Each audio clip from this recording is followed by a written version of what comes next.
de dernière minute. Bonjour tout le monde, bienvenue au séminaire sur la crise humanitaire en Afghanistan vers une solution à longue échéance. C'est organisé par le RIAC et l'Institut Schiller. Je suis Harley Schlanger de l'Institut Schiller et je serai votre modérateur.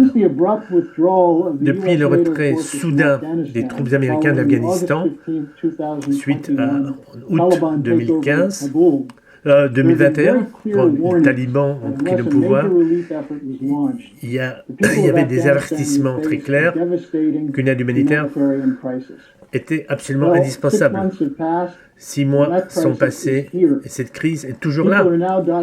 Les gens meurent de faim, de la maladie et sont exposés à un hiver extrêmement rude. On a réuni ensemble un panel d'experts pour faire le bilan. Quelles sont les causes de cette crise? Quelles sont les implications géopolitiques d'un État défaillant en Afghanistan? Que faut-il faire pour empêcher des morts en grand nombre? Quelle est la solution à long terme entre les grandes puissances? Quel va être leur rôle? On va commencer par écouter les commentaires d'Andrei Kortunov, le directeur général du RIAC, et par Mme Elga Zepplarouche, la présidente de l'Institut Schiller. Andrei, la parole est à vous. Make sure you unmute yourself. Thank you, Harley. Merci, Harley. Let me say that Permettez-moi we are approximately 6 months after Taliban got to power. Que 6 mois ont passé depuis la prise des pouvoirs des talibans et nous rappelons tous très vivement toutes les prédictions qu'on a faites en août et en septembre 2021. Certains se sont avérés vrais, d'autres se sont avérés fausses. Je vous donnerai quelques de mes observations de ce qui aurait pu s'être passé, ce qui aurait pu se passer, ce qui ne s'est pas passé dans les derniers 6 mois. D'abord, il y a 6 mois, on s'attendait que les talibans allaient évoluer vers un gouvernement plus inclusif et après une certaine période intermédiaire, qu'on allait voir émerger un gouvernement plus inclusif en Afghanistan qui inclurait des minorités ethniques du pays, d'abord les Tadjiks, mais pas seulement, la minorité tadjik, pas seulement des sunnites, mais aussi des chiites, et que ce serait plus équilibré. Alors, actuellement, on peut dire que ces attentes se sont trouvées, on est dessus. Le gouvernement intérimaire qui a été établi, qui a été mis en place en septembre, octobre, est toujours là. Il est peu probable que ce gouvernement changera d'une façon significative. Ceux qui s'attendaient que les talibans allaient retomber dans des positions modérées par rapport aux droits de l'homme, sur l'égalité du genre et d'autres sujets importants, ces gens-là ont eu tort. On n'a pas de raison de croire que les talibans vont évoluer très rapidement, être transformés de ce qu'ils étaient avant dans quelque chose de très différent. C'est compréhensible. Si les talibans s'éloignent des principes fondamentalistes du mouvement, ils vont très rapidement être remplacés par d'autres groupes qui sont encore plus fondamentalistes et qui ont leur vision de l'avenir du pays. Mon deuxième commentaire, c'est ce que nous parle Harley, c'est la question de la crise humanitaire, situation humanitaire qui est une catastrophe. Je peux dire, on spéculait il y a 6 mois sur l'idée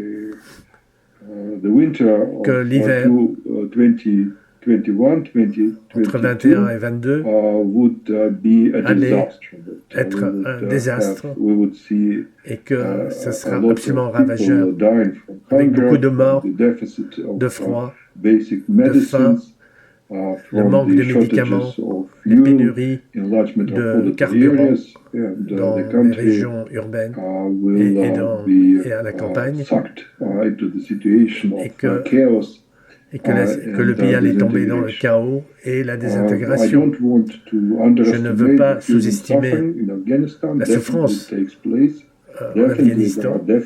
C'est absolument réel. Il y a des manques, des pénuries partout, de soins médicaux, etc. Cependant, je pense qu'on peut dire actuellement, je pense que l'Afghanistan, les talibans ont montré un certain degré de résilience, surtout dans le monde rural,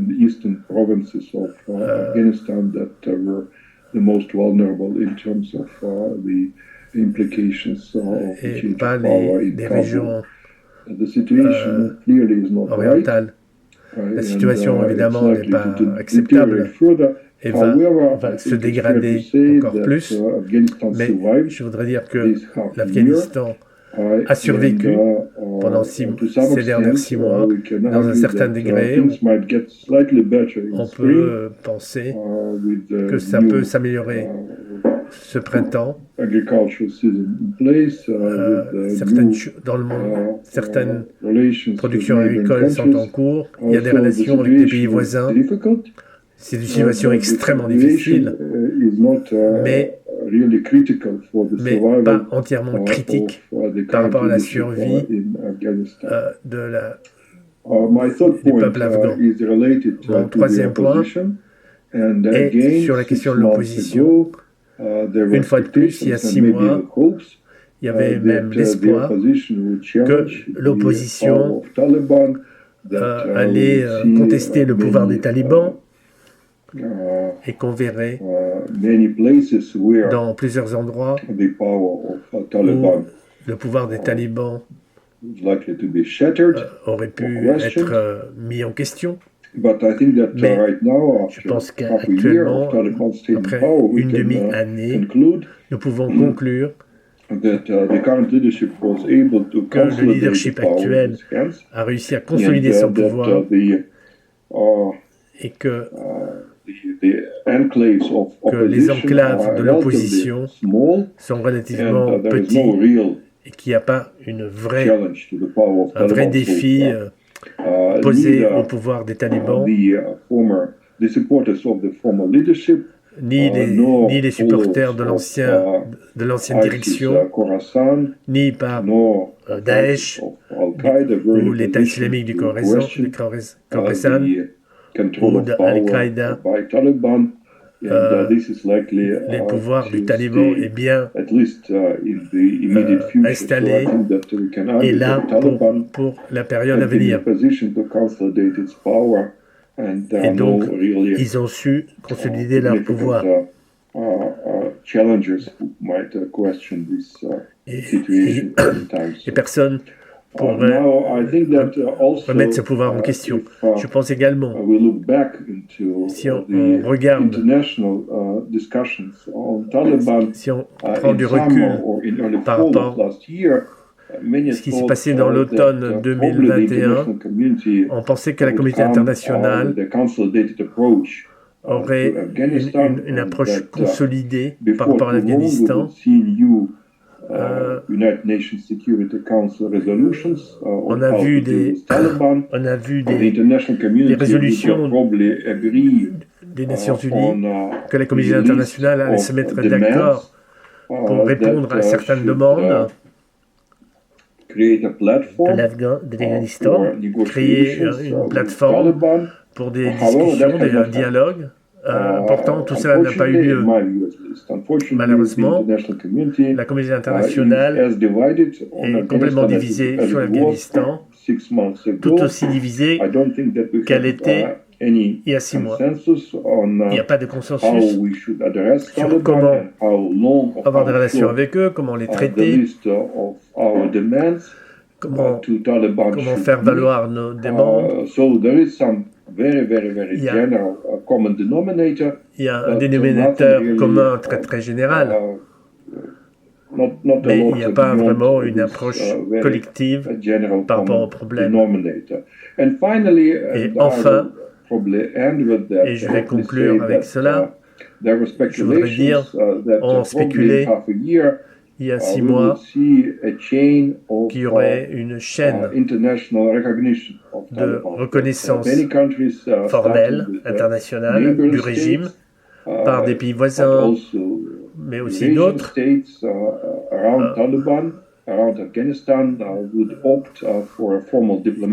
espéraient donc une reconnaissance diplomatique du pays et que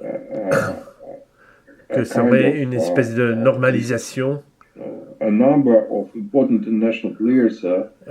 Les acteurs internationaux importants auraient pu, suite à cela, établir des relations diplomatiques et entrer sur la scène. Tout cela n'a pas eu lieu. Je dois dire que personne n'est pressé pour les reconnaître. Personne ne veut réellement établir des relations diplomatiques avec ce régime spécifique, mais en même temps, beaucoup d'acteurs, y compris le Pakistan, la Chine, mais aussi la Russie, ou des États du Golfe, la Turquie, et beaucoup d'autres, essayent de garder ouverts les canaux de communication et ont leurs propres relations et de canaux pour rester informés sur ce qui se passe. Et enfin, je pense, par rapport à la Russie, les événements d'Afghanistan doivent être considérés par le spectre du Kazakhstan. On est nombreux dans ce pays de croire que la situation du Kazakhstan, en Asie centrale, à la limite, sont beaucoup plus vulnérables de la situation, donc ça crée une autre préoccupation pour les pays de l'Asie centrale et de discussion entre la Russie et la Chine sur les questions de sécurité.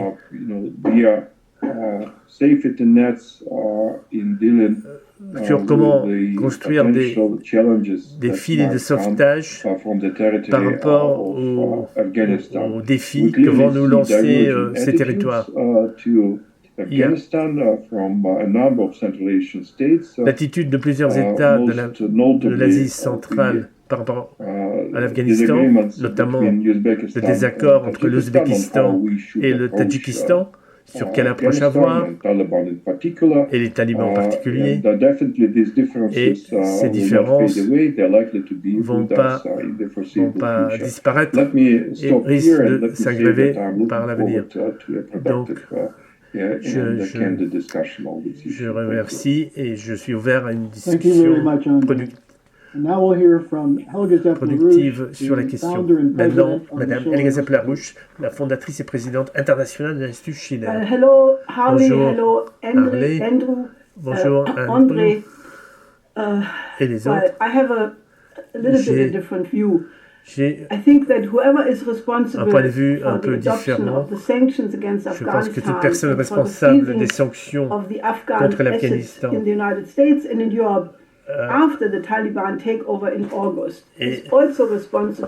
est aussi responsable pour ce qui se passe. Selon UNICEF, le chef de Christian Schneider, le chef de l'UNICEF allemand, un million d'enfants de moins de 5 ans sont dans un tel état que s'ils étaient dans un tel état en Allemagne, on les mettrait dans un hôpital pour des soins intensifs.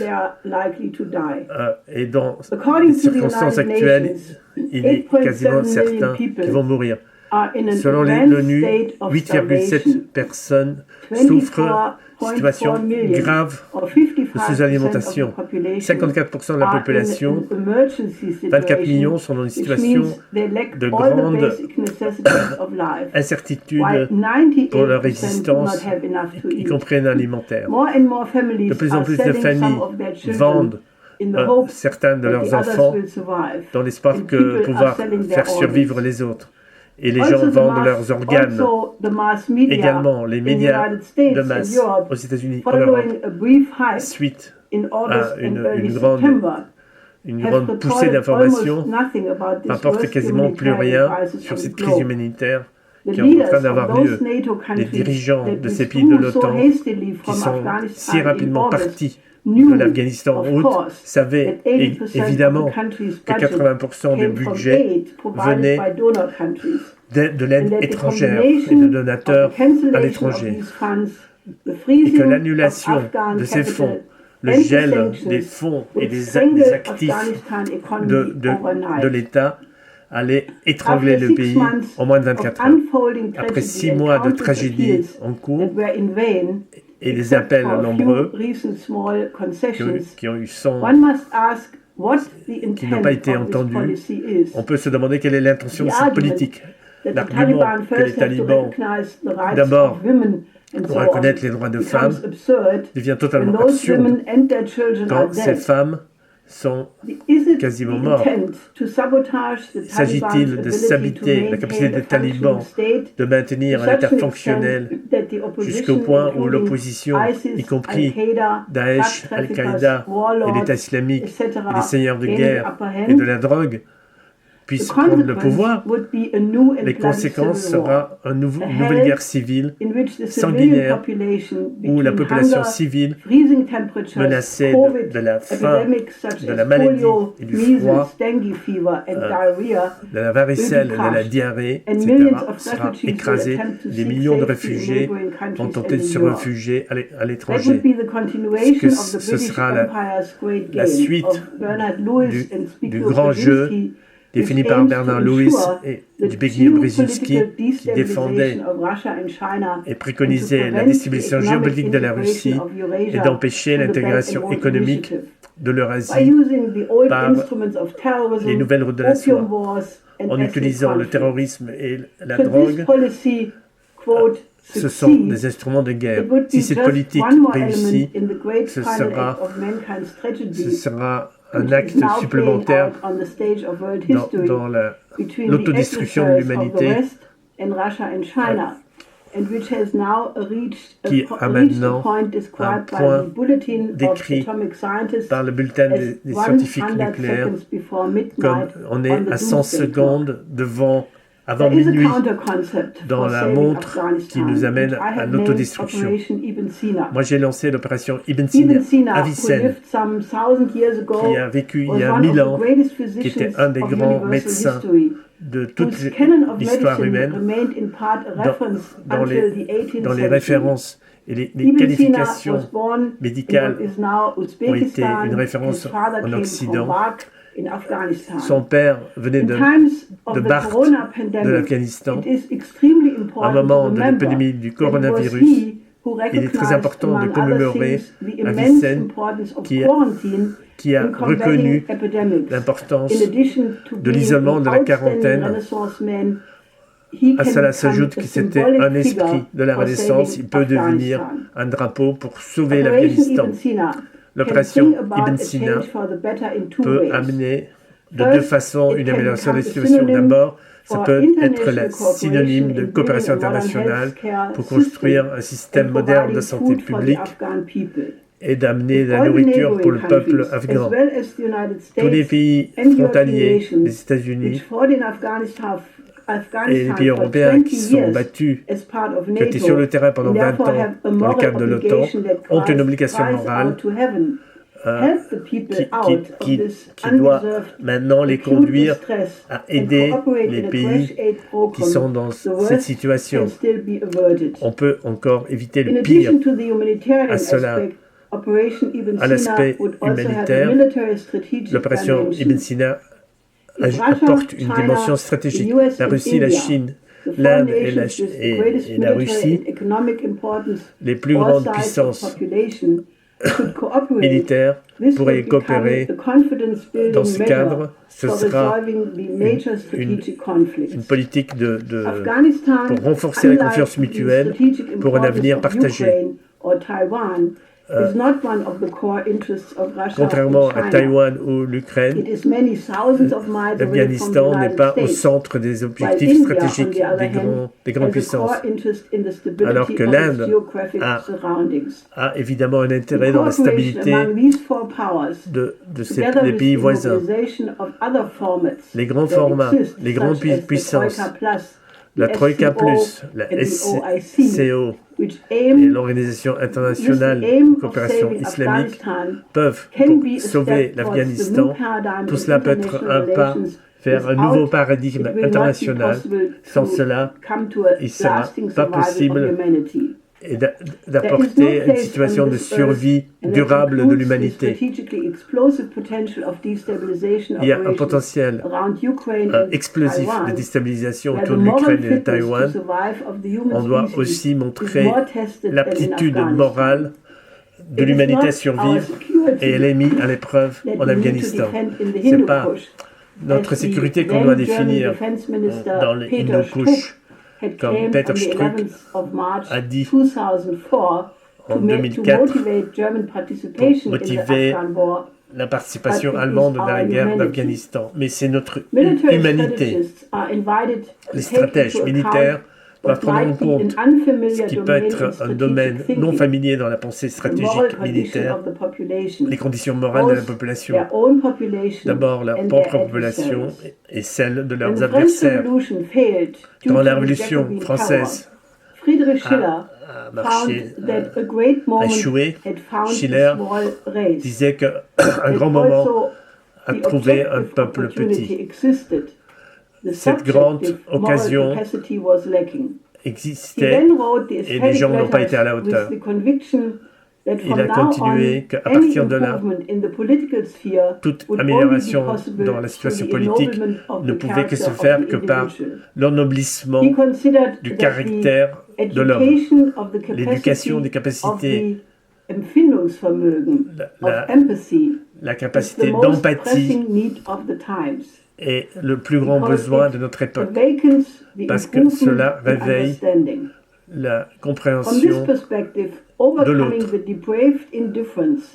surmonter l'indifférence dépravée qui domine la plupart de nos concitoyens et les ouvrir au destin des autres peuples est une priorité stratégique et un facteur stratégique du plus grand ordre. L'opération Ibn Sina devrait pour cela devenir le drapeau qui peut rallier, qui peut être suivi par tous les peuples qui ont la charité ou l'agapé en grec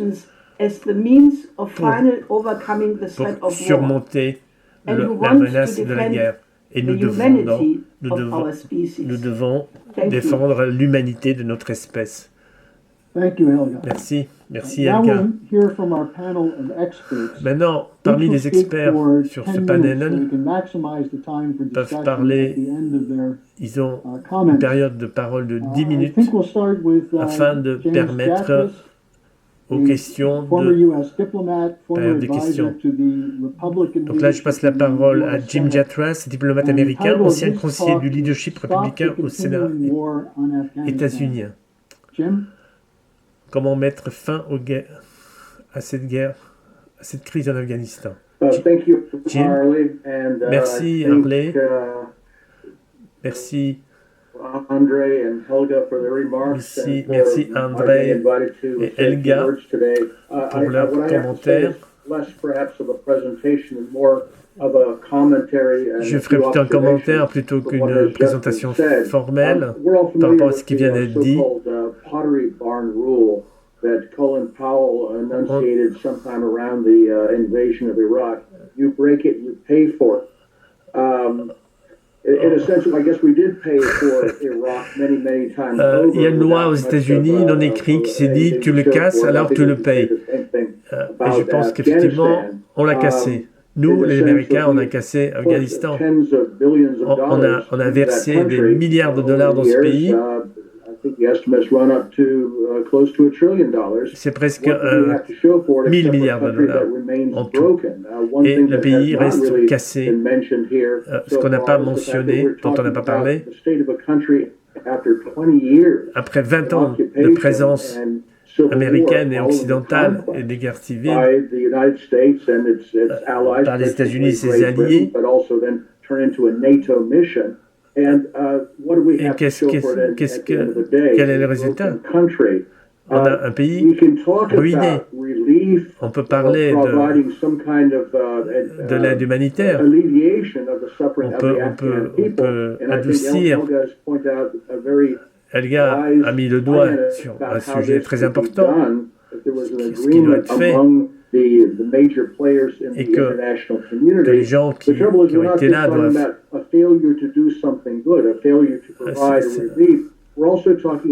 ne parle pas de l'échec de faire quelque chose de bien. On parle aussi...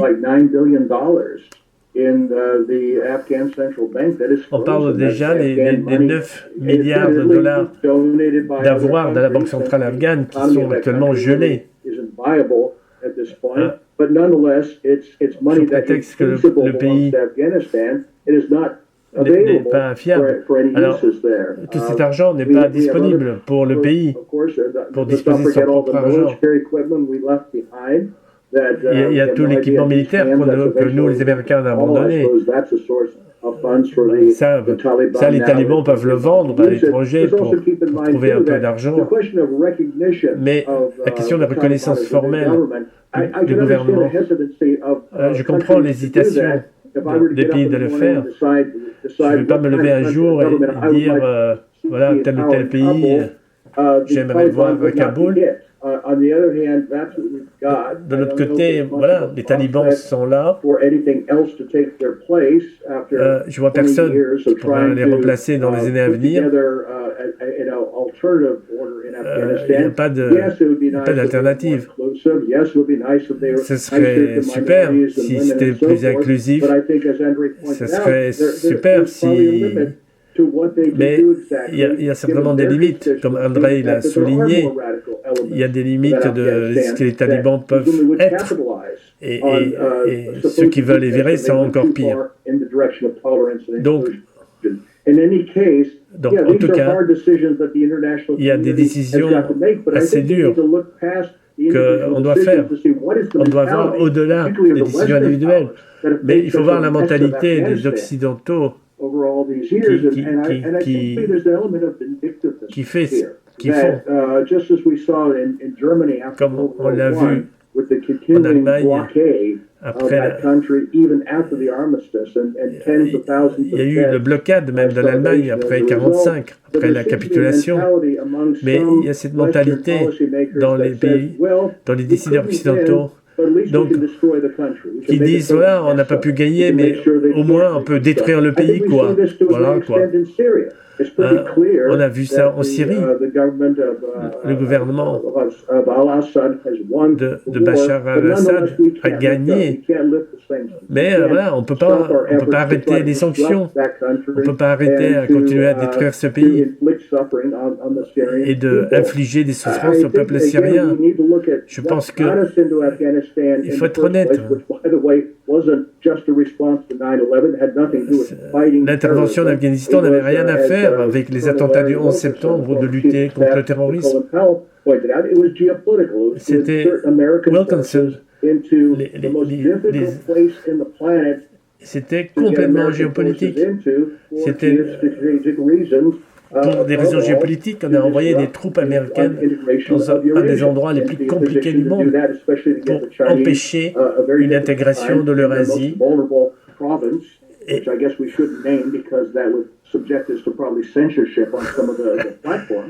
qui créait des problèmes dans les régions en Chine qu'on ne peut même pas mentionner, parce que sinon on va être frappé de censure. Il y a l'affaire du Kosovo, la Serbie, l'Irak, la Libye. On voit ces jeux géostratégiques the people of the region that is the object of the military and action and the sanctions and so forth is really what the root of the problem is. Et ça, c'est même la racine du problème, ce que Helga propose est d'avoir une façon civilisée, coopérative, de faire face aux besoins réels de cette région. Tout cela,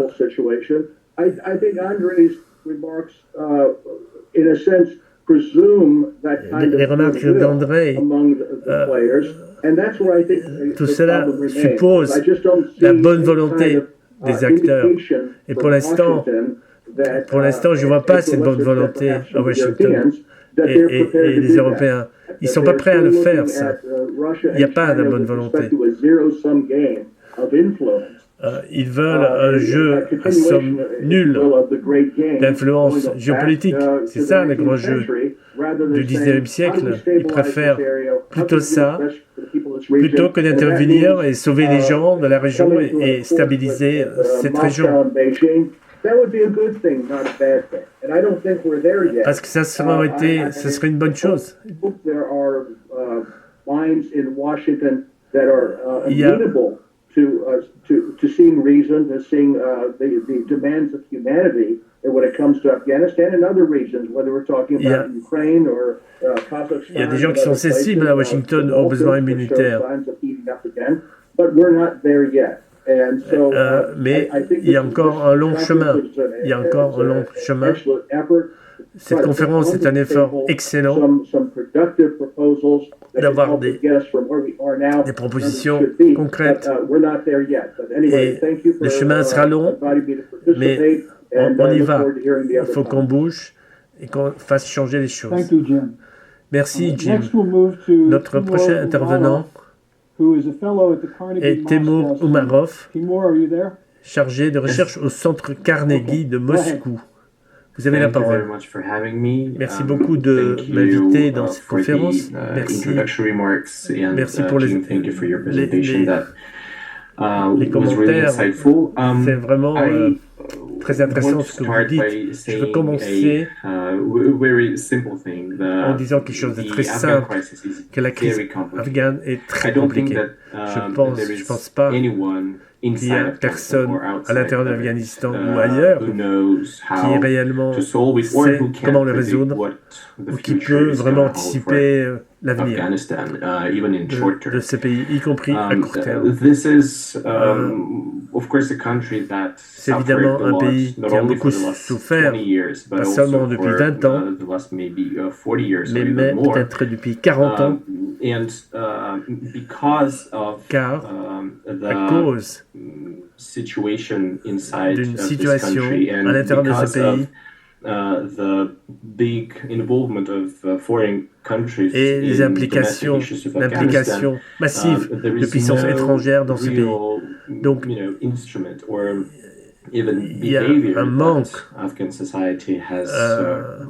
instrument ou un comportement de la société afghane qui peut permettre le pays de faire un sursaut. Nous sommes dans une époque extrêmement compliquée, hectique. Il ne faut pas oublier, les gens souffrent pas seulement des conséquences de la crise politique, mais aussi il y a la Covid, il y a des problèmes d'environnement, c'est-à-dire la sécheresse, et beaucoup d'autres questions.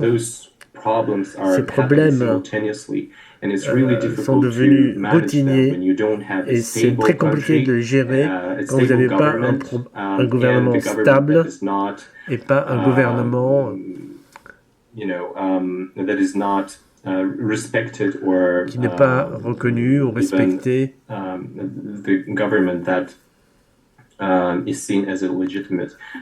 Donc qui est considéré comme illégitime par l'ensemble du monde. Alors on peut comprendre la communauté internationale qui se trouve devant un dilemme, qui d'un côté voit Afghanistan is in the middle of crisis. Que ce pays est en pleine crise, mais de l'autre côté, qui sait que les talibans fundamental radical terrorist group that sont un groupe terroriste radical fondamentaliste qui a pris le pouvoir using some et kind qui of legitimate instruments like et donc voting des or instruments anything like that, but came using its qui a power utilisé and donc son because of pouvoir. it is the only group C'est le that seul groupe, can hold on to power in this country. c'est le seul groupe qui peut But tenir on the aujourd'hui other le hand, pouvoir dans ce pays. we, Mais de l'autre see côté, that, nous voyons humanitarian situation que la in situation Afghanistan is humanitaire devastating, est and dévastateur it's not going to get better et ça ne va if, pas s'améliorer the international community si la and, communauté the countries internationale that are involved in Afghan et crisis que will les not pays impliqués dans cette crise right now. n'agissent I'm not pas saying that immédiatement. Je ne dis pas pouring money into que verser de l'argent dans cette économie va résoudre tous les problèmes, mais ça peut quand même aider à surmonter la crise humanitaire. Et si nous regardons cela du point de vue des conséquences à long terme, cela peut être utile pour la stabilité de toute la région. Ce que je suis en train de dire, c'est que si la communauté internationale et les grandes puissances n'agissent pas maintenant et n'entrent pas en scène pour permettre à l'Afghanistan au moins d'utiliser son argent, la crise humanitaire va s'aggraver au point d'engendrer une crise beaucoup plus grave pour tous les pays de la région, les pays voisins, et donc lancer un défi aux grands pouvoirs des grandes puissances de l'Asie centrale. La situation actuellement semble comme sans porte de sortie. Et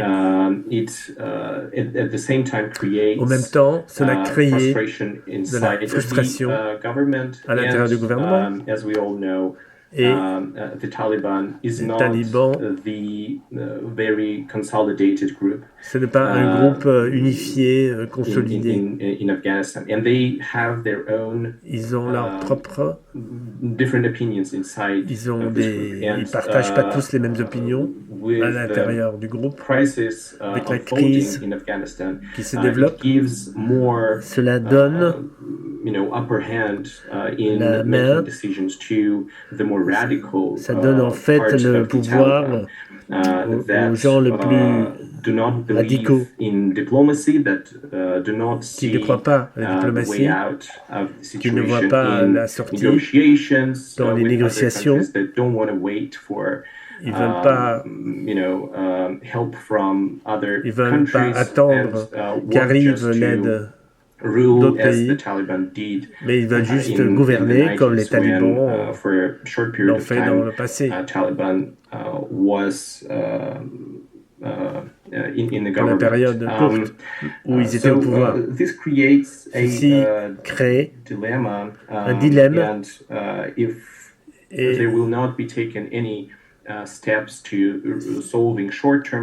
si on ne prend pas s'il n'y a pas de démarche pour prendre des pas pour marquer des pas à court terme, la situation aura un impact sur le long terme.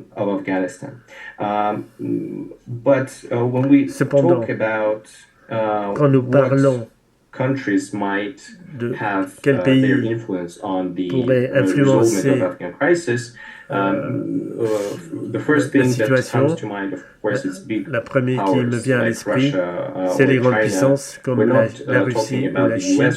On ne parle pas des États-Unis, parce que les États-Unis évidemment ont montré qu'ils ont montré aucun intérêt à être impliqués dans cette crise. Mais la Russie et la Chine, visiblement, n'ont pas d'autres options. very closely to Ils sont Afghanistan, géographiquement, ils sont très près. Donc, ils doivent intervenir, si ce n'est que pour protéger leur propre sécurité. Et c'est ce qu'ils sont en train de faire.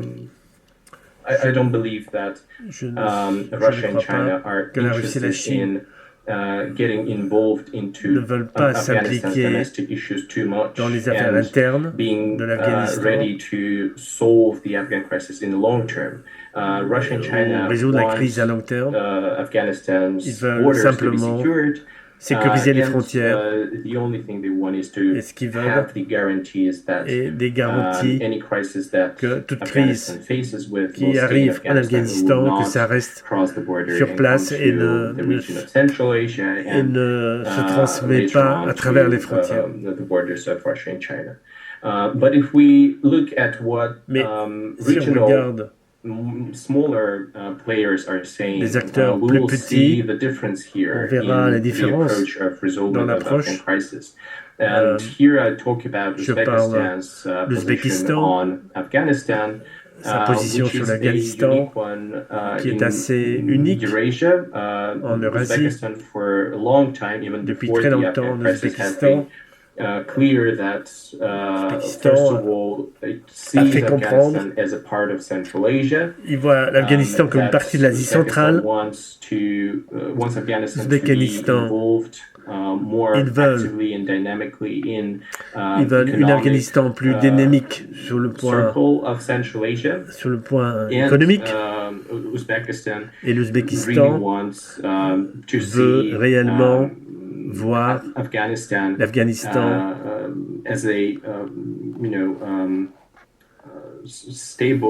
comme un endroit stable dans toutes les dimensions économiques, politiques, etc.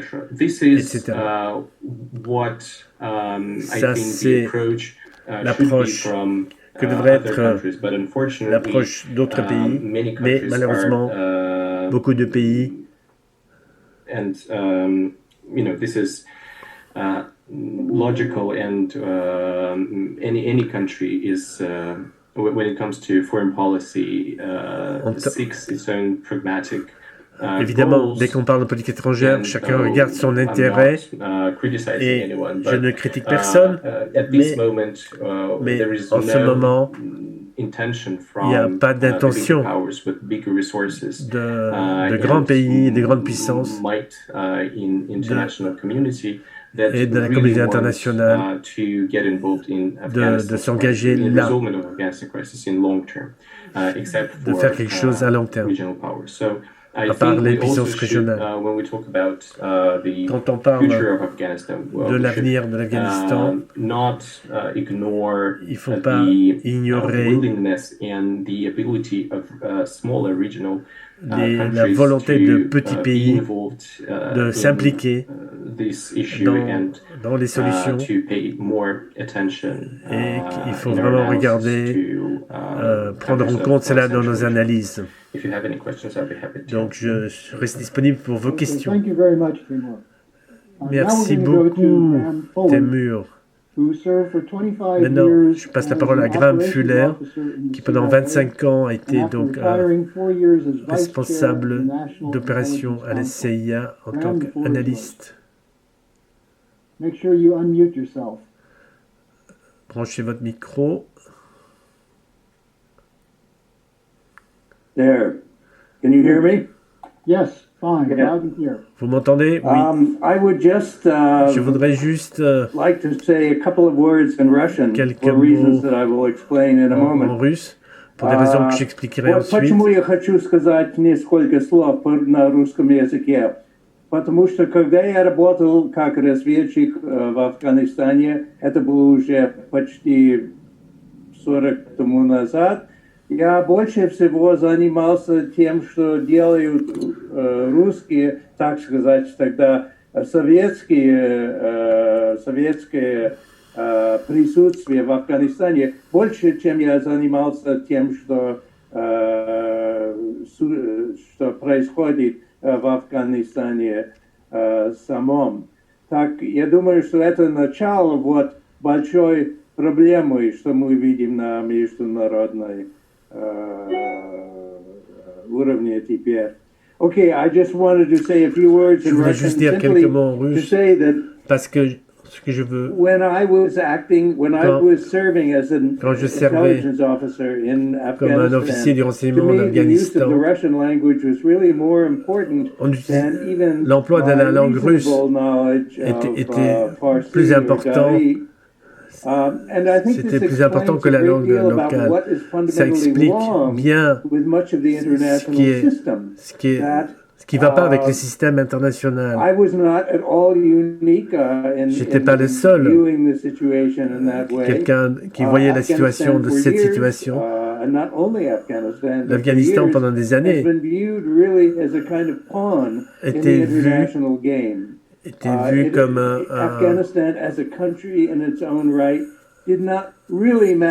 comme une espèce de no man's land dans la politique internationale. Ce que ce pays devenait, ça ne comptait pas. Et on voit ça maintenant. On voit ça maintenant, aujourd'hui.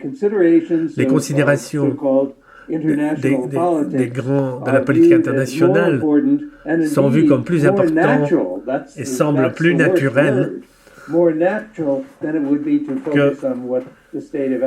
que l'état réel de la population afghane et l'état du pays. Donc je pense que c'est la première leçon qu'il faut tirer si nous voulons nous avancer vers une solution aux problèmes urgents. En Afghanistan, beaucoup de gens diront, oui, ils disent, oui, c'est typique, voilà, les grandes puissances, ils pensent qu'à leur intérêt à eux, mais je ne mettrai pas en question cette déclaration, mais je dirais plutôt quels sont les intérêts des grandes puissances dans cette région. C'est facile de dire, donner des citations. L'intérêt national, oui, mais bon, c'est quoi l'international? C'est ça le grand débat dans le monde, y compris aux États-Unis. Quel est l'intérêt national des États-Unis ou l'international de la Chine ou de la Russie? Quand l'intérêt naturel national, c'est vu comme affrontement avec si cela devient ce jeu de coq, vous avez un résultat. Si vous avez une autre vision, vous êtes dans l'international, c'est d'éviter les conflits. C'est une approche très différente. Donc, ce que j'essaie de dire, en tant qu'être humain, on doit tous travailler sur une vision plus humanitaire ou plus humaine, ce que c'est réellement le monde. Vous pouvez dire, ouais, c'est naïf, c'est pas la réalité. Le réel politique, c'est pas ça. Mais si vous interprétez réel politique comme quelque chose qui doit préserver des grandes régions et des grands enjeux de stabilité et empêcher la souffrance humaine, c'est également une forme très très puissante de la réelle politique.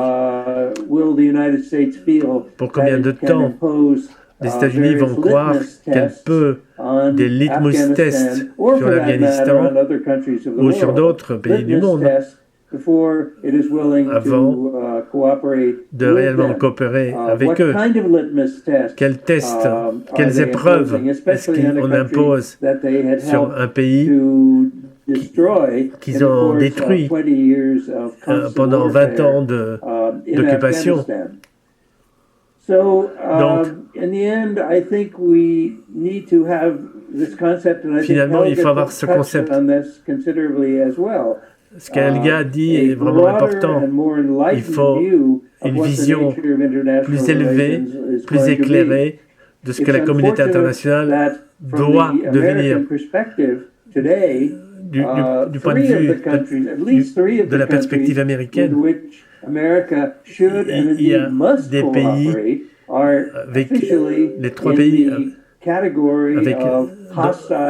avec lesquels les États-Unis devraient coopérer, c'est-à-dire la Chine. Ces pays sont considérés comme des ennemis. L'Iran, la Chine, la Russie, et peut-être le Pakistan, mais un peu moins. Quel type de coopération est-ce qu'on peut avoir quand les 3 pays qui sont le plus impliqués dans la situation sont vus en réalité comme des États hostiles, des États ennemis des intérêts américains. À ce moment-là, il faut dire qu'il n'y a pas de solution. Il n'y a même pas de solution politique à ce problème, tant que cette attitude prévaut. Donc, je n'ai pas vu de changement à cet égard. Les États-Unis eux-mêmes sont dans une grande période de crise nationale qui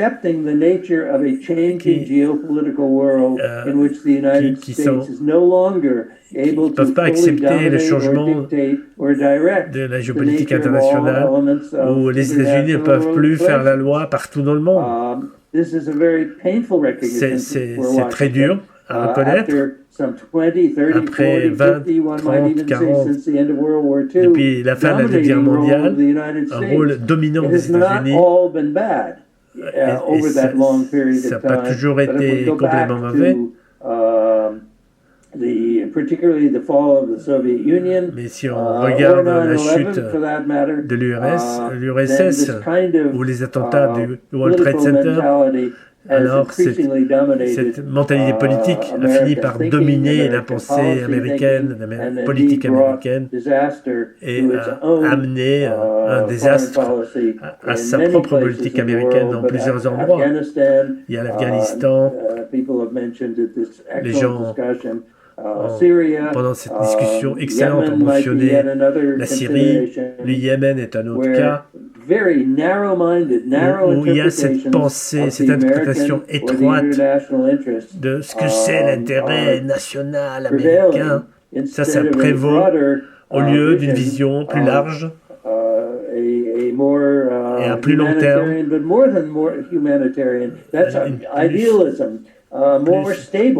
plus stable, on peut dire humanitaire, mais en réalité humaine, et où, grâce à cela, on pourra justement réduire les risques d'affrontement et de confrontation. Cette vision étroite, étriquée d'intérêts nationaux, ça mène au désastre. J'arrête là pour l'instant. Okay, thank you very much, Graham. Merci, Graham. On vient d'être rejoint donc par Ivan Safranchuk, directeur du Centre d'études eurasiennes de l'université MGIMO. Vous avez la parole pour 10 minutes. Thank you. Merci. Colleagues, I'm very sorry for Chers collègues, je suis désolé pour mon retard. However, Cependant, I see an opportunity in this delay because l'occasion dans ce retard, parce que maintenant j'ai la possibilité my very big support to what has just been said by Graham. Je peux maintenant vraiment soutenir ce que vient de dire M. Jatras In his call for more common views. Dans son appel pour une vision plus normale. When I was very young person, and I understand Mr. Fuller was already quite a man in his most active years. Quand moi j'étais très jeune, M. Fuller était déjà très adulte. Et je rappelle pendant la perestroïka comment cette atmosphère était différente de ce qui a eu lieu avant et après. C'est pour ça que l'état d'esprit est aussi très important. Pas seulement un co-intérêt ou un intérêt historique, mais la capacité de changer et d'avoir une approche nouvelle. Malheureusement,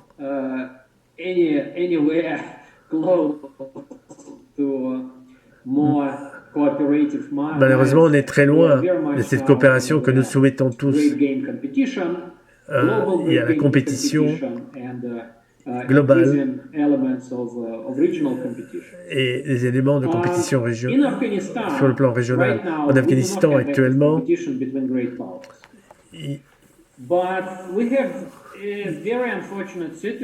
il y a une situation infortunée où les pays occidentaux, après le retrait de leurs troupes, veulent abandonner totalement l'Afghanistan. C'est rien de neuf pour moi, rien de nouveau sur le soleil.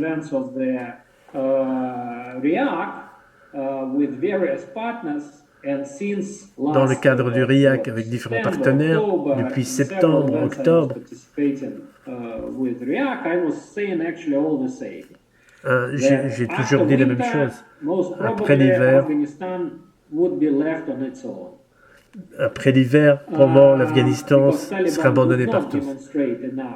Parce que les talibans ne montreraient pas assez de flexibilité pour traiter la communauté internationale dans les termes qu'exige la communauté internationale. Far more softer and moderate. So this mismatch, where Taliban is ready to move with its softness, and where the international community needs the Taliban to move to be able to cooperate with it. Donc il n'y a pas eu cette jonction entre l'évolution des talibans et la communauté internationale. C'est le mismatch. Donc ça colle pas. Moi, je suis convaincu depuis septembre, malheureusement, que ça allait se passer comme ça. La crise humanitaire en Afghanistan est en train d'avoir lieu. Il n'y a pas de question.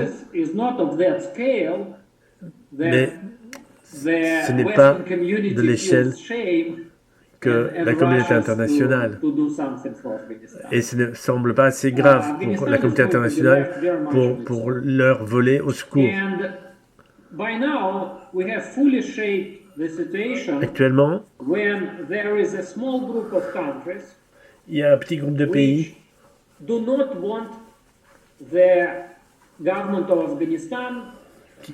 qui veulent pas que ce gouvernement s'effondre complètement. C'est évidemment le Pakistan, le Qatar, les Émirats, l'Arabie Saoudite, la Turquie, la Russie, la Chine font aussi partie de ce groupe avec certaines conditions, mais ils font partie du groupe.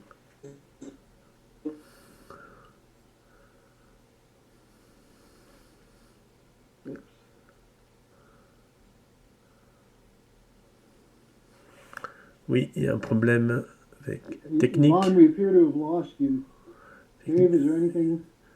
On vous a perdu.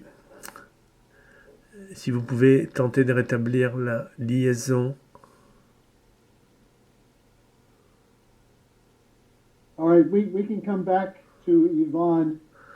peut revenir vers Ivan par la suite. Maintenant, on ouvre la période des questions. Ivana, did you just reconnect? Yes, sorry. Okay, go ahead. Let's see if it works. Some problems with on the internet. So there is group of countries which il y avait un groupe de pays positively or negatively qui est neutral, positif but I ou think négativement. that there is a chance that there will be a group of countries Je pense qu'il y aura un groupe de pays qui vont devenir intéressés. Ouais, ça coupe de nouveau la liaison. Donc, l'intervenant, la liaison de l'intervenant est mauvaise, il coupe, ce qui fait que ça n'avance pas. In the government of Taliban to collapse, to try to make Afghanistan a regional problem, a problem for Russia, China. Tous ces pays-là ne veulent pas que l'Afghanistan devienne un problème régional, donc ils vont s'accrocher, ils vont essayer de faire survivre ce régime. I think that everyone understands now. Tout le monde comprend maintenant. Although Afghanistan is a regional problem, and we are living in the situation when problems are going to be mostly regional. No question about it. Et effectivement, ces problèmes vont devenir régionaux. Sometime a choice for regional countries. In particular, if the crisis is facilitated by outside places.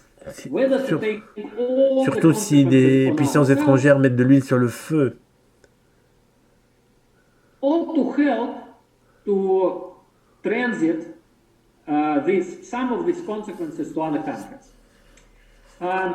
I don't want to go too deep into this. Je ne peux pas approfondir ici, mais mon point de vue sur la crise des réfugiés. So rudely developing on the border between oui, la connexion est toujours très mauvaise. Ah, pendant la crise des réfugiés sur la frontière entre la Pologne et la Biélorussie, on aura ce genre de problème sur les frontières d'Afghanistan. Et des acteurs extérieurs vont tenter de manipuler la situation. Et à ce moment-là, c'est bien un problème mondial. Ce ne sera plus simplement une crise nationale ou régionale, mais mondiale. On a vu cette histoire de la Pologne. Mais je suis sûr qu'il y a d'autres façons de montrer comment les conséquences vont se répercuter sur l'ensemble de la situation internationale.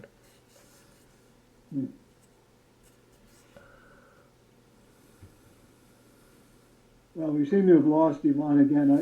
I think we will go into the question and answer discussion session. On va ouvrir tout de suite les questions et les réponses. Il y a du temps pour les questions, pour les spectateurs. Donc, questions@schillerinstitute.org. Vous pouvez envoyer donc vos questions. Je voudrais ouvrir la discussion.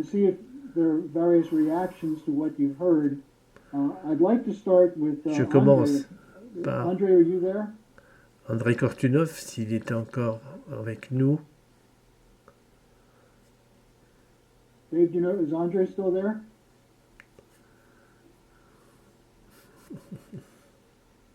Okay, well maybe we can come back to him, then start with Helga. If you have some comments from On va voir d'abord si Madame Larouche a des commentaires sur les différentes interventions. Je veux rebondir sur ce que Ivan vient de dire. Let me just address you, then we can start the discussion. Ivan said that he thinks that the humanitarian Ivan a dit que la crise humanitaire n'est pas de l'échelle suffisamment grave pour pousser l'Occident à faire quelque chose. Personnellement, je pense que c'est faux. La vraie question humanitaire est absolument la pire sur la planète. Les chiffres que j'ai mentionnés au début, c'est des chiffres de l'ONU, du Programme alimentaire mondial. Ce sont les conditions objectives indiscutable. Et le fait que ce n'est pas dans les médias, depuis la mi-septembre, ça ne prouve pas que ça n'est pas en train d'avoir lieu. Ils sont en train de cacher cette horreur. La situation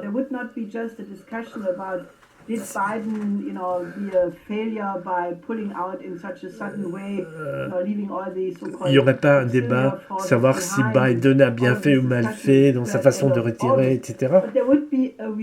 Mais il y aura un vrai soulèvement de la population internationale du monde dans les pays en développement. Et c'est cette information, cette vérité que les médias tentent de supprimer. Et tout le but de l'opération Ibn Sina, c'est d'éveiller la conscience du monde à la dimension de cette crise humanitaire et d'éveiller cette qualité d'empathie, capacité de se mettre à la place des autres, dans leur chair, à leur souffrance, et de réagir au niveau qu'il faut, et de réveiller cette passion, d'avoir un amour pour l'humanité. Là, on est devant un meurtre de masse.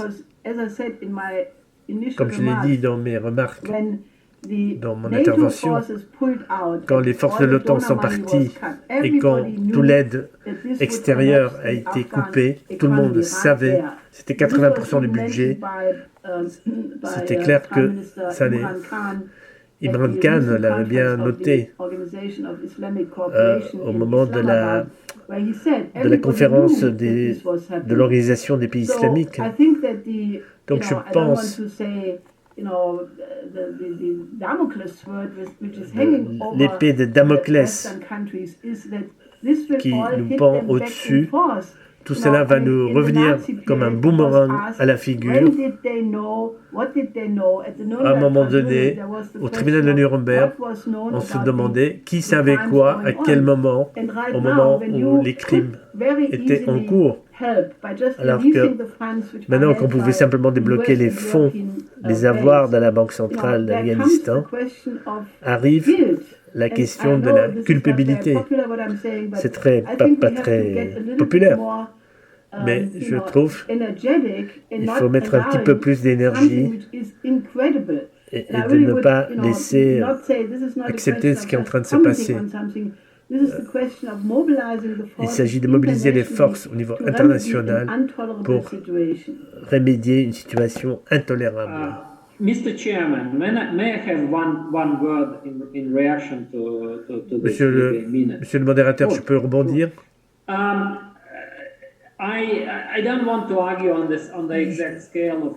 Je ne veux pas faire un débat sur la profondeur réelle de la crise humanitaire et ce que les médias disent, ce que disent l'ONU.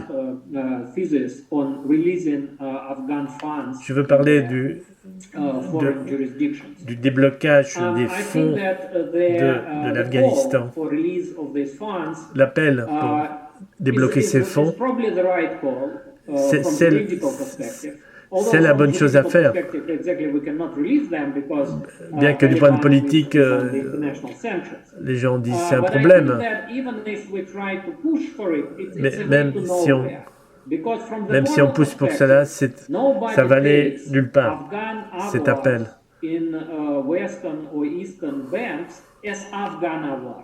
This is money of Western taxpayers. This is donor money. C'est l'argent des donateurs, donc c'est l'argent des pays occidentaux, dit-il. Donc je pense qu'il y aura une très grande une résistance de débloquer cet argent, parce que c'est vu comme de l'argent occidental. C'est pas de l'argent pakistanais ou iranien.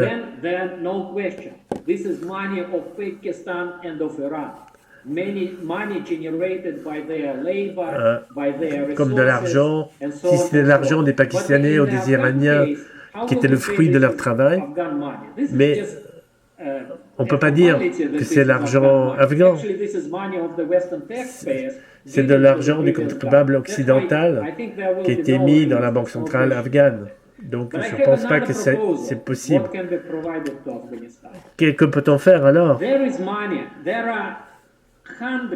Il y a des centaines de millionnaires et des multimillionnaires qui sont devenus millionnaires afghans qui sont devenus millionnaires et qui faisaient partie du gouvernement précédent, du régime précédent. Ces gens-là ont leur argent planqué dans des comptes, dans des banques occidentales, qu'ils ont volé des contribuables occidentaux. Et s'il y a un problème des assets, il ne devrait pas avoir un problème d'aller traquer les oligarques afghans et de confisquer leur argent pour le redonner au pays. Ils sont dans les Émirats, ils sont en Allemagne, ils sont aux États-Unis, ils sont au Canada. Ils sont dans des endroits où ils ont mis cet argent à l'abri. Et donc, argent volé du contribuable occidental. Et c'est cet argent qu'il faut confisquer, qu'il faut mettre dans un fonds international et sous contrôle international sur peu importe quel gouvernement qui est au pouvoir, un gouvernement taliban ou pas taliban. Il faut que ce gouvernement puisse avoir les moyens pour faire face. On a reçu une question de quelqu'un de l'université de Innsbruck, en Autriche.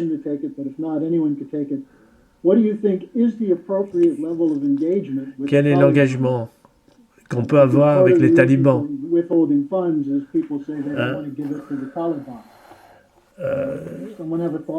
Les gens refusent de débloquer l'argent parce qu'on dit que ça va seulement aider le régime et pas le peuple.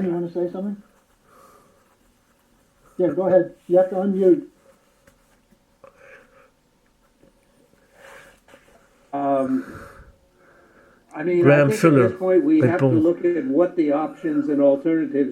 Il faut regarder quelles sont les options et les alternatives. À l'heure actuelle, il n'y a pas d'alternative aux talibans au pouvoir. Dire que c'est un mouvement terroriste, c'est pas tout à fait efficace, c'est pas tout à fait juste. C'est 20 ou 30 ans de guerre civile en Afghanistan où les talibans représentaient des nationalistes pashtuns, essentiellement ceux-là, pas seulement. Je pense, cette guerre est finie. Toute alternative serait des organisations que d'autres orateurs ont déjà mentionnées, qui sont absolument pas souhaitables, du genre Daesh. Et en plus de penser dans ces termes, implique une recherche à une alternative. Ça veut dire recommencer une guerre civile. Et je pense vraiment que c'est pas la chose à faire.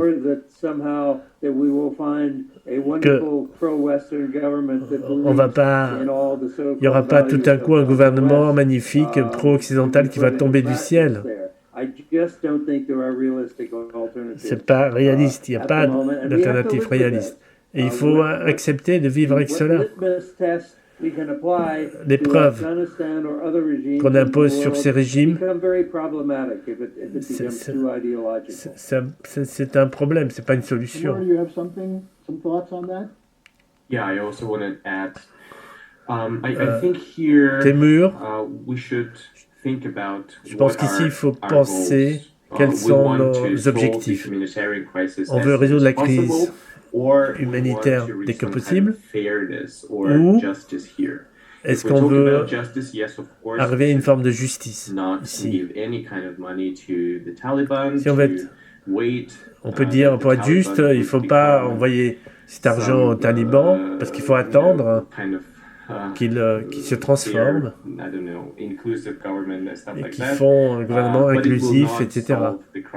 Mais ce n'est pas ça qui va résoudre la crise humanitaire. Il faut choisir le moindre mal et la meilleure façon de résoudre cette crise, c'est de permettre aux talibans l'accès à l'argent qui est déjà dans leur banque. Les finances qui ont été volées par des officiels comme Ghani, comme les anciens présidents et les anciens apparatchiks.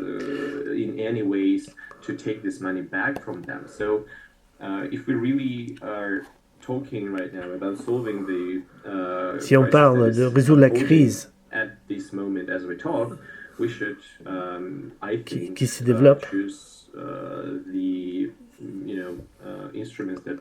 je pense qu'il faut choisir les instruments qu'on a, c'est-à-dire débloquer les fonds.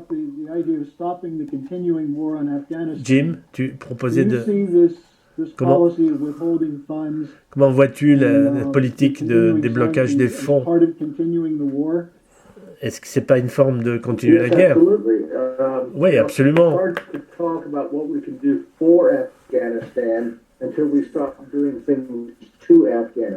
Il faut parler maintenant des choses qu'on peut faire pour l'Afghanistan au lieu de parler de ce qu'on leur fait.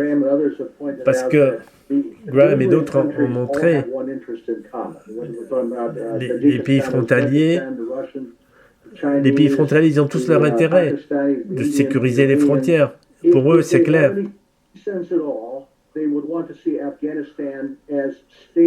Ils veulent que quelque chose de stable qui ne devient pas un problème pour toute la région. Et ça, on peut le traiter dans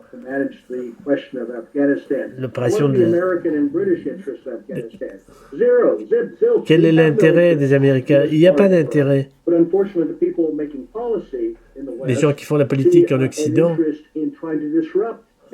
leur intérêt, c'est d'interrompre, c'est de casser tout agrément, de ne pas d'avoir que de l'instabilité là-bas. Cette crise humanitaire, on fait partie. C'est un instrument, c'est une politique. Vous créez l'instabilité et ça déstabilise les pays des alentours.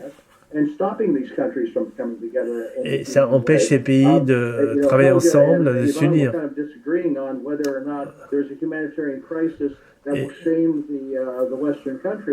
On ne peut pas. Lui, il dit oui. C'est très difficile que les gens qui sont honteux puissent avoir la honte, puisque pour eux c'est une politique.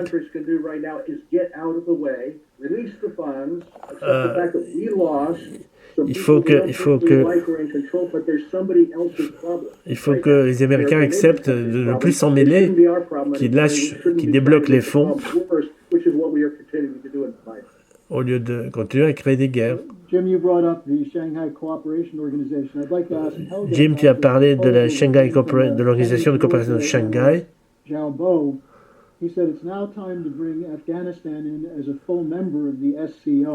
Jai Bo, le chinois, a dit qu'il faut maintenant que l'Afghanistan devienne pleinement membre de l'organisation de coopération de Shanghai. Vous m'entendez? Je pense que l'OSC est un cadre idéal pour intégrer l'Afghanistan. De toute façon, le seul espoir actuellement, c'est l'organisation de coopération islamique. Ils veulent faire cette conférence en mars. Et Imran Khan juste était à Pékin pour organiser une conférence de développement régional comprenant l'Afghanistan. Ces pays ont un intérêt très clair pour stabiliser l'OSC serait le cadre parfait. Cette partie est bonne, mais je conserve mon exigence. Les États-Unis et l'OTAN ont occupé ce pays depuis 20 ans. ils ont une obligation morale de participer à une solution, y compris de débloquer les fonds. Si depuis 20 ans vous êtes dans un pays et quand vous partez, vous avez toujours 80% vient du contribuable américain, vous avez fait une erreur. Vous aurez dû construire un vrai pays. Donc, cette obligation morale, elle reste, elle demeure. Vous ne pouvez pas juste vous casser. L'autre chose, cette chose de l'argent du contribuable occidental, ça m'énerve. Nous devons avoir une coopération. Si on peut réunir les pays, travailler finalement ensemble pour une solution, c'est un premier pas vers un nouveau paradigme dans la politique internationale, dans les relations internationales, de coopération au lieu d'affrontement. Donc je ne regarde pas juste l'Afghanistan comme un problème afghan, mais pas seulement la crise humanitaire, mais comme une occasion à saisir pour changer la donne. Ce que vous venez de dire, quelqu'un pose une autre question. Peut-il y avoir de la coopération? Est-ce que cela aura des répercussions sur la question de l'Ukraine et de Taïwan? S'il y a une coopération autour de ça? Cooperation on what? Cooperation and humanitarian aid and then rebuilding the country. I'm quite pessimistic. I support all the calls for that. Je soutiens tous ces appels, mais je suis pessimiste. I don't believe that. Je ne crois pas. Jim said, suddenly shameless will change the mind. Les gens qui n'ont pas de conscience, que tout à coup ils vont découvrir une conscience. La bonne comparaison, c'est entre la Syrie et l'Afghanistan. L'attitude par rapport à la Syrie, l'attitude occidentale est quasiment encore plus hypocrite. L'Afghanistan, on peut dire, ouais, les talibans, c'est des terroristes, c'est des gens horribles. Ils ont des liens avec Al-Qaïda, blablabla. Mais en Syrie, vous avez un gouvernement légitime, reconnu internationalement. Et les troupes américaines occupent une partie du pays, contrôlent le pétrole, les ressources pétrolières du pays, et qui empêchent le gouvernement syrien de pleinement avoir le revenu de son pétrole. Et je pense que les gens tous ces pays-là vont pas être mieux par rapport à l'Afghanistan ce qu'ils sont par rapport à la Syrie.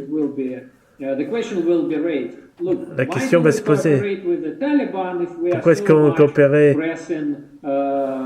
avec les talibans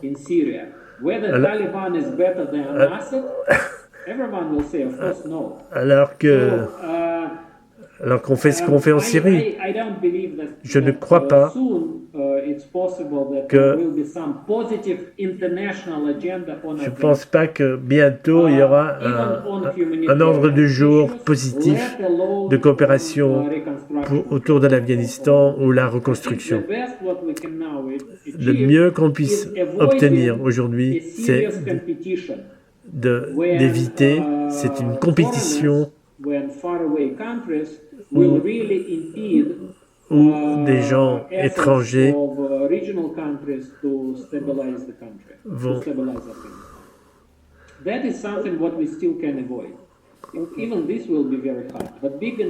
On peut éviter que les grandes puissances influencent les gens dans les alentours pour aggraver la situation.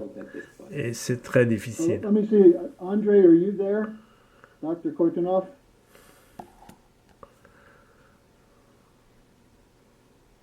If you're there, you're muted. We can come back to him. I know he's going to be. Hello? Timur, you want to Monsieur Kortunov, est-ce que vous êtes toujours en ligne? Timur Umarov on prend la parole. Dit, moi aussi, je ne vois pas. Je vois pas l'Afghanistan un endroit où on va avoir un consensus. Au début,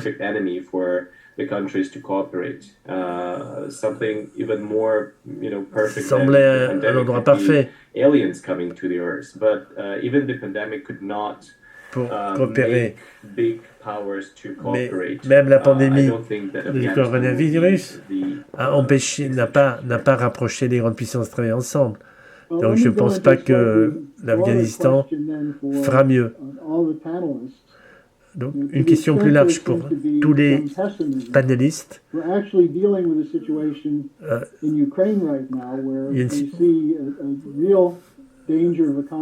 le pessimisme est très mauvais. Et vous voyez aujourd'hui en Ukraine une situation entre l'Ukraine et la Russie qui se dégrade. Et Poutine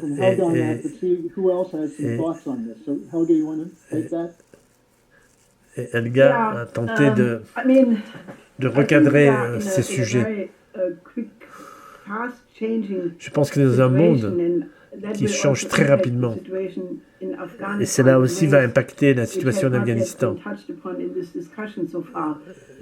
de façon qu'on n'a pas encore abordée dans ce débat. Quand on voit l'accord historique au moment des Jeux Olympiques entre Poutine et Xi Jinping, c'est un partenariat extrêmement avancé sur les questions militaires, économiques, etc. Et cela, c'est le début d'une nouvelle dynamique. Parce que maintenant, il y a un contre-pôle aux puissances de Davos. Beaucoup de pays sont attirés par ce qui est offert avec les nouvelles routes de la soie, l'initiative Une ceinture, une route, pour surmonter le sous-développement. Je suis un optimiste. Je crois dans du combat pour la solution. On a beaucoup de gens au bord de la mort.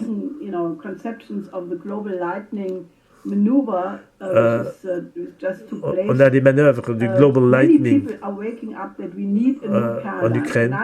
Beaucoup de gens se réveillent, se rendent compte qu'on a besoin d'un nouveau paradigme pour éviter le pire.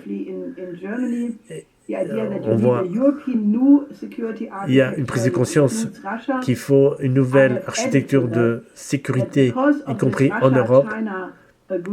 Et avec cet accord Chine-Russie, il faut une architecture de sécurité qui comprend tous les pays et qui ne peut que se faire sur le développement économique mutuel. Si ce n'est pas un destin partagé, ça ne peut pas durer longtemps. Donc, au lieu d'être désespéré sur des crises insolubles, je pense qu'il y a tellement de processus en motion.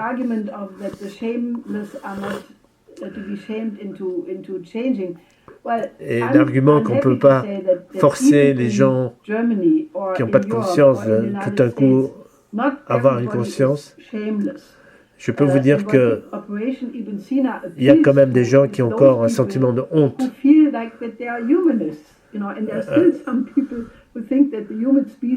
Il reste des gens qui pensent que l'espèce humaine doit se comporter d'une façon humaine.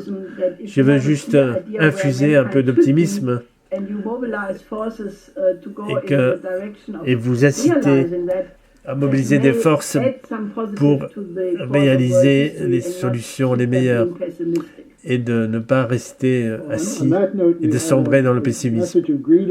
On a un message de salutation de la une personnalité italienne. Le problème, c'est pas de reconnaître le taliban, mais ils sont en train d'utiliser le sujet des droits des femmes qui semble un prétexte maintenant pour faire mourir toute la population. Est-ce que il y a beaucoup de grands débats sur le droit des femmes. Est-ce qu'on peut utiliser cette hypocrisie pour faire bouger les gouvernements, surtout les gouvernements européens? Jim, did you want to say something?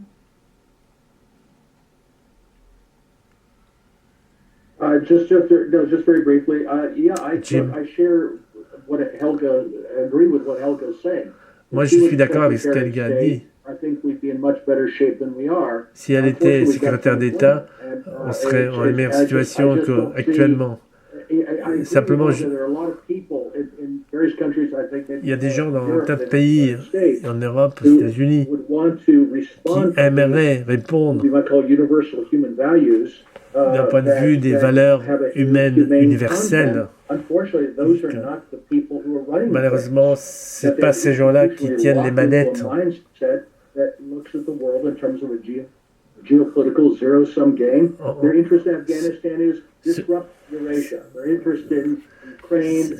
C'est les géopoliticiens qui contrôlent les choses. Et eux, leur but, c'est de créer des instabilités. J'espère qu'en Allemagne, il y a des gens qui se réveillent et qui ont une vision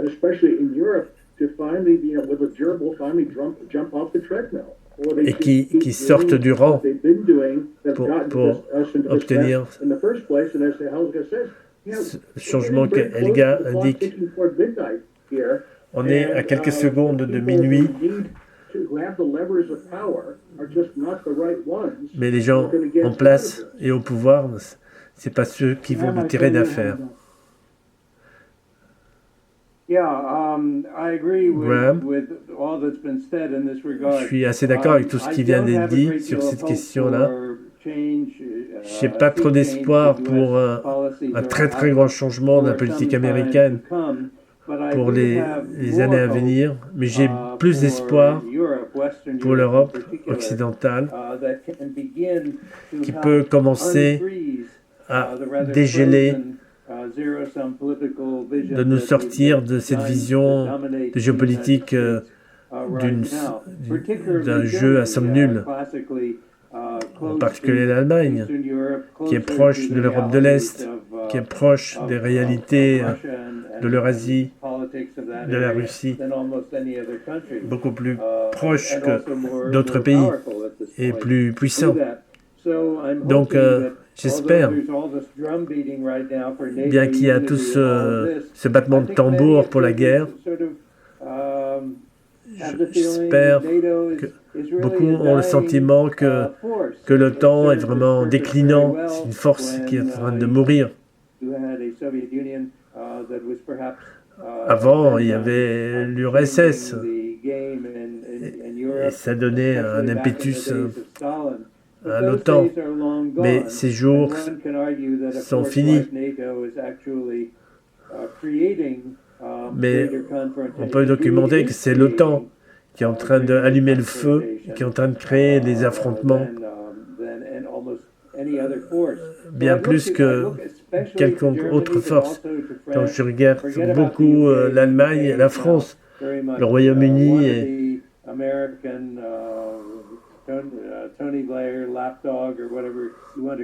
ils sont devenus les caniches.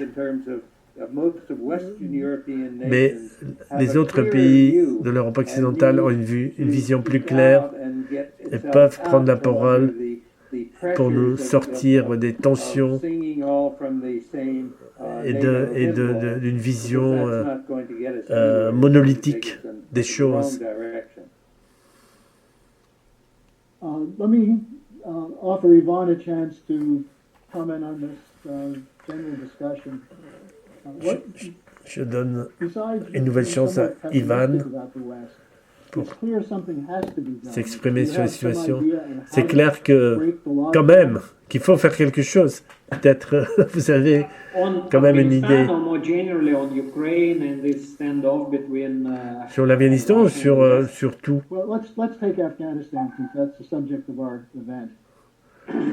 Commençons par l'Afghanistan.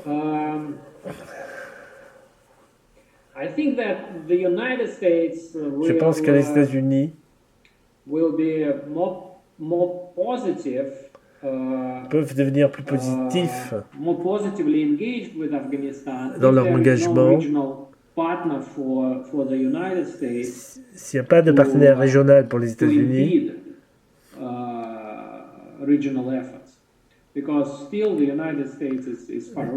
les États-Unis c'est loin, et les pays européens agissent en Eurasie, mais généralement c'est par rapport à un partenaire local dont ils ont besoin. Maintenant il y a des voix dissonantes dans la région, Tadjikistan, qui est très précautionneux par rapport au gouvernement taliban. Et je veux souligner, et que le Tadjikistan, je souligne, a des très bonnes raisons d'être précautionneux.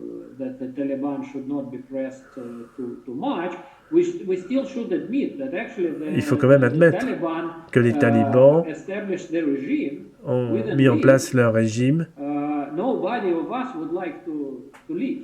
et ont mis en place un gouvernement sous lequel personne d'ici, dans ces discussions, aimerait vivre. J'ai du mal à... Personne dans ce panel aimerait subir les conditions sociales imposées par les talibans. Maintenant,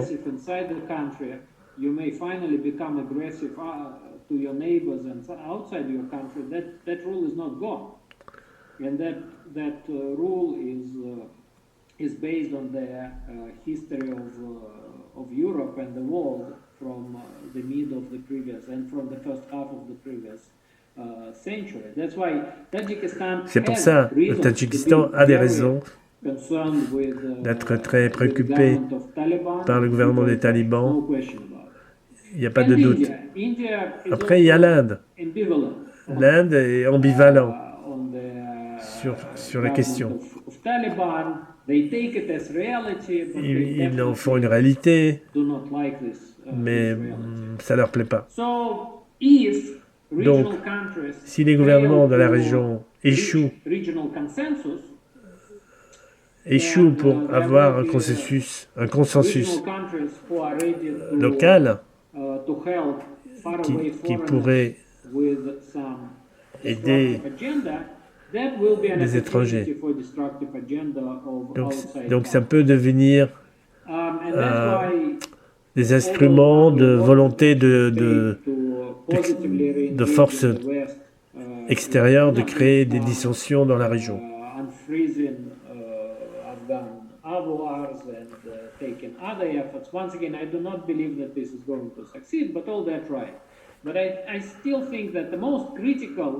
La situation la plus critique, la plus importante, c'est d'avoir un consensus régional, si ce n'est pas un consensus entier, au moins d'avoir une compréhension mutuelle et ça cela protégera contre des forces destructrices.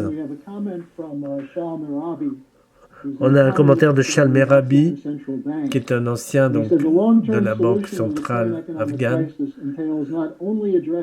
La situation à long terme, c'est pas seulement traiter la question humanitaire, mais aussi la réalité bancaire. Utiliser les avoirs de la Banque centrale est essentiel pour stabiliser la monnaie.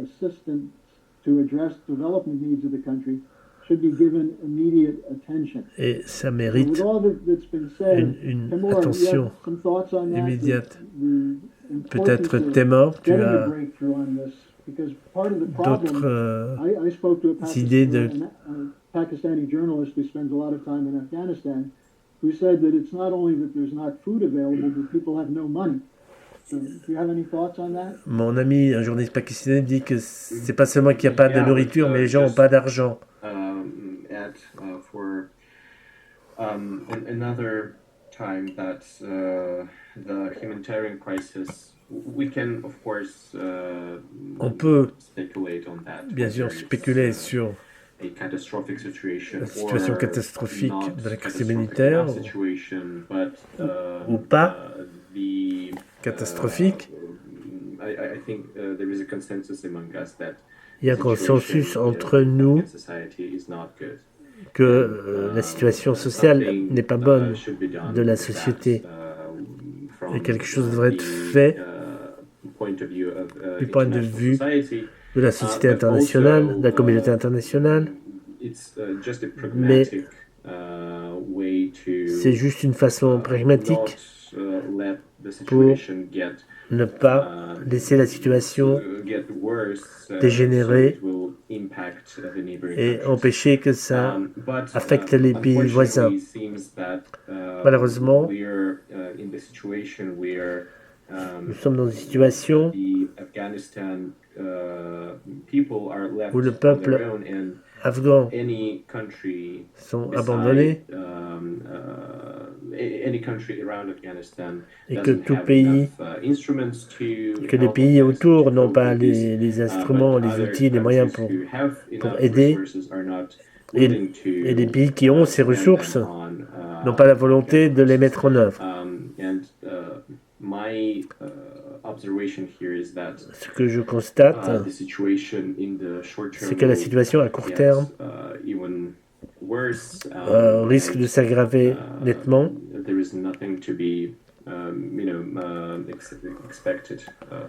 Qu'il ne faut rien attendre de la communauté internationale.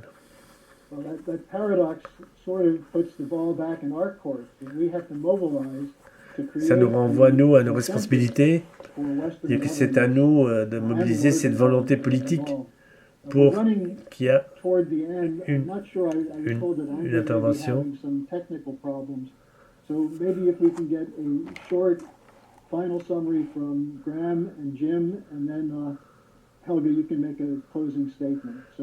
Un petit dernier commentaire de Graham, de Jim, et ensuite la conclusion de Helga. Graham, je pense que beaucoup a été dit et beaucoup de choses importantes ont été dites et je remercie tout le monde pour cette discussion. Ce qui est clair de mes commentaires, c'est que les États-Unis et les pays membres de l'OTAN qui ont voulu maintenir la guerre froide et la mentalité de la guerre froide, c'est ça qui nous empêche de penser l'Afghanistan en termes afghans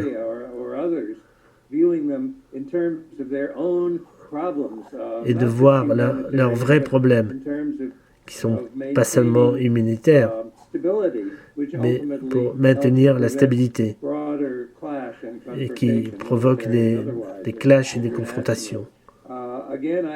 Une fois de plus, je reviens sur l'importance de l'Europe. Il y a un grand traumatisme psychologique et le traumatisme américain qui fait que les Américains ne peuvent plus dominer le reste du monde.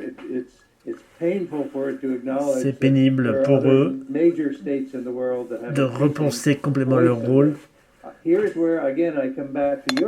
je reviens sur l'Europe parce que je pense que l'Europe, qui est vue comme, par Washington comme un territoire amical,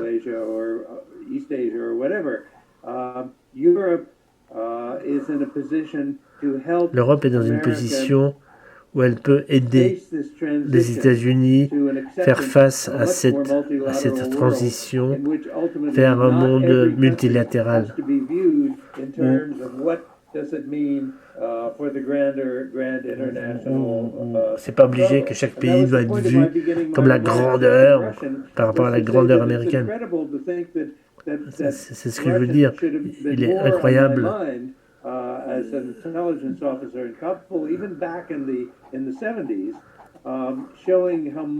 La Russie aurait dû être plus dans mon esprit, mais les vraies questions nationales quand j'étais en Afghanistan, c'était pas pris au sérieux, mais on était dans le grand jeu.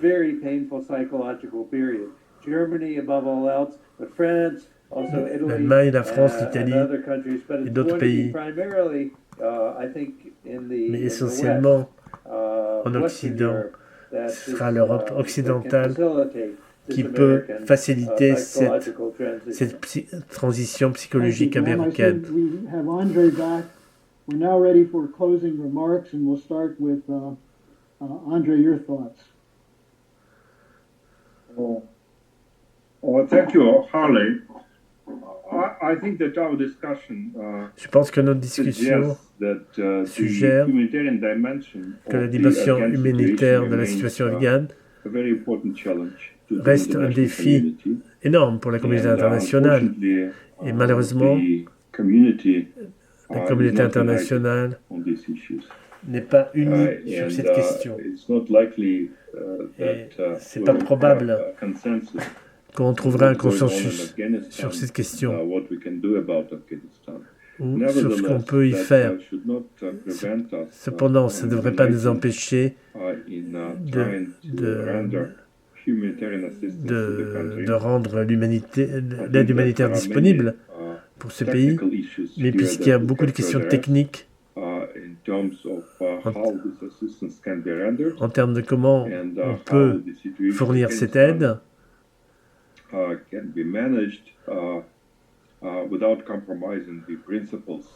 sans compromettre les principes et les demandes de la communauté internationale par rapport à l'Afghanistan.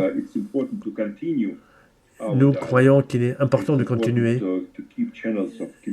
Il est important de maintenir des canaux de communication ouverts.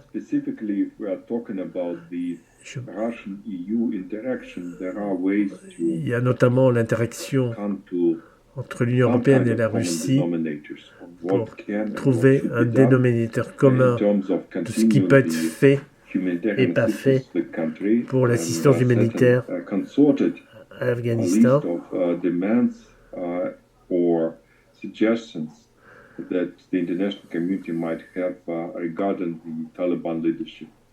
De mon point de vue, cette année va probablement être décisif pour les talibans de consolider leur pouvoir dans le pays. Et ma conclusion, toute alternative est tellement pire que les talibans. Maintenant, c'est dans notre intérêt commun que les talibans réussissent plutôt qu'ils échouent. Après, on peut faire d'autres suggestions et d'autres demandes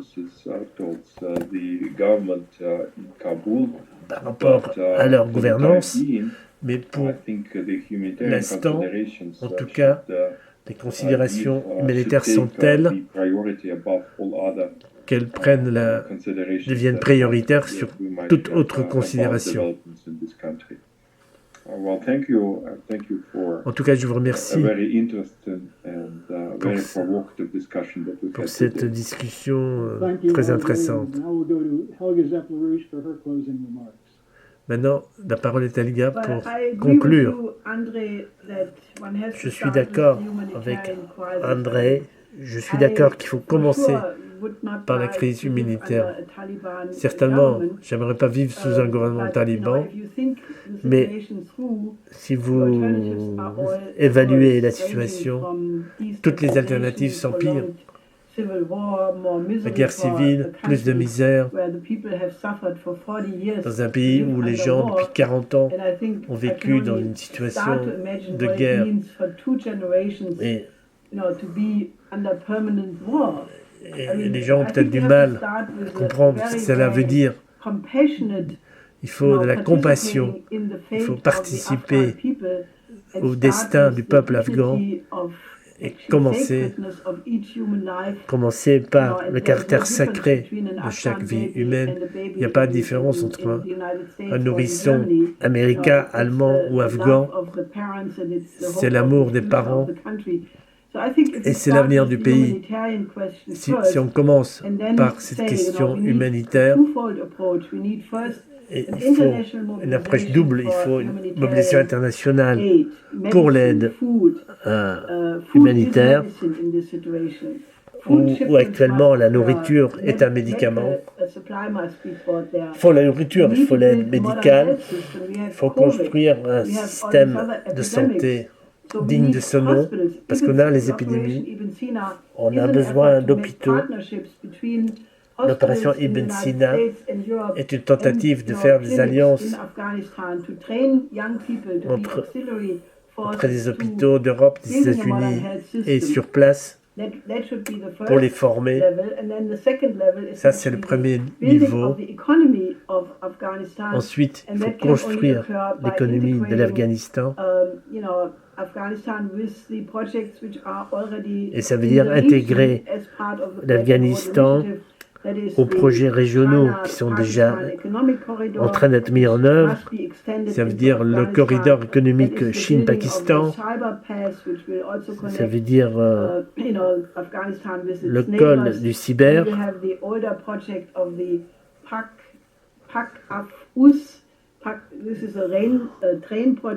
Il y a un projet, il y a des projets de chemin de fer, des projets de gazoduc. Il faut amener l'eau, l'électricité, le transport, aider le peuple afghan de ne pas produire la drogue ou le pavot d'opium, mais des cultures vivrières. On a eu le représentant de l'ONU, Pino Arlaki, qui a négocié l'élimination de la production du pavot d'opium avec les talibans. Et lui, il disait, c'est absolument possible de travailler avec les talibans. Donc aidons les talibans de ne plus produire ce pavot d'opium. Il faut une politique d'industrialisation.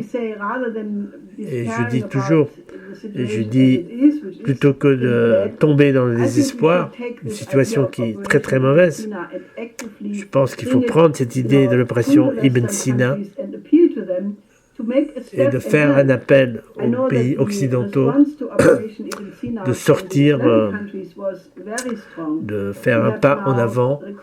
On a maintenant des demandes de gens dans des hôpitaux qui reconnaissent qu'ils sont dans une situation aussi désespérée. Quand on regarde le film fait par David Beasley sur les guerres de la faim et sur la famine et des enfants qui meurent au Yémen, si votre cœur ne réagit pas quand vous visionnez des films pareils, donc mettons nos efforts ensemble et créons un mouvement pour le développement et pour la paix par le développement mutuel. Merci Helga, et je remercie tous les participants à cette discussion.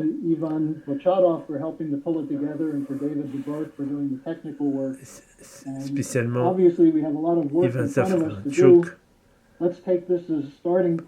Faisons de ceci le point de départ de notre coopération politique. Merci et à bientôt.